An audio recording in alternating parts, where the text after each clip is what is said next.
pemahaman bahwa republik ini tidak boleh ada republik di dalam republik. Baik, kita langsung saja, Pak Alvin. Dari perspektif regulasi internasional dan nasional, apakah mungkin sebuah bandara itu beroperasi tanpa airnav, tanpa otoritas, tanpa notam begitu?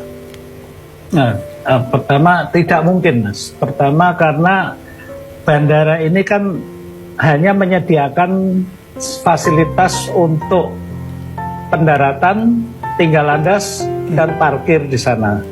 Berarti pesawat-pesawat yang akan datang ke sana, yang berangkat dari sana, itu pasti juga harus melakukan penerbangan, membutuhkan pelayanan navigasi, dan ada bandara asal atau bandara tujuannya.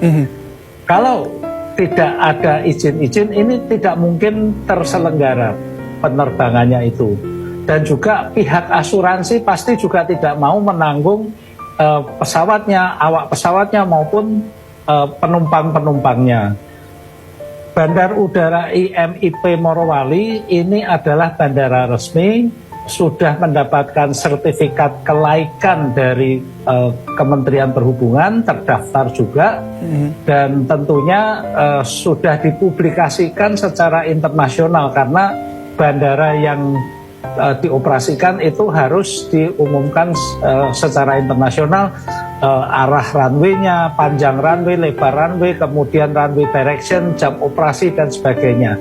Di Indonesia, bandara ini dimasukkan dalam dua kategori. Pertama adalah bandara umum, dan dua adalah bandara khusus.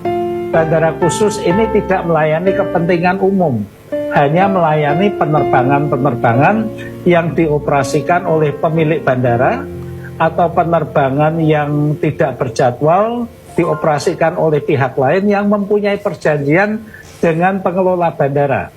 Walaupun demikian, pesawat negara dalam hal ini misalnya pesawat TNI, pesawat Polri, kementerian, kemudian misalnya pesawat presiden pun mau mendarat di sana, itu tidak perlu izin dari pengelola bandara karena itu adalah untuk kepentingan negara. Jadi secara legalitas bandara IMIP ini adalah bandara legal, statusnya adalah bandara khusus, dan hingga saat ini masih sebagai bandara domestik yang hanya melayani penerbangan dalam negeri. Dengan demikian belum diperlukan adanya pelayanan imigrasi, pabean atau bea cukai maupun karantina. Karena kita kalau terbang misalnya dari Jakarta, kita ke Bengkulu, Bandara Fatmawati Soekarno yang tidak melayani penerbangan internasional. Itu kan juga tidak perlu pelayanan imigrasi di sana, tidak perlu pelayanan bea cukai, tidak perlu pelayanan karantina. Begitu.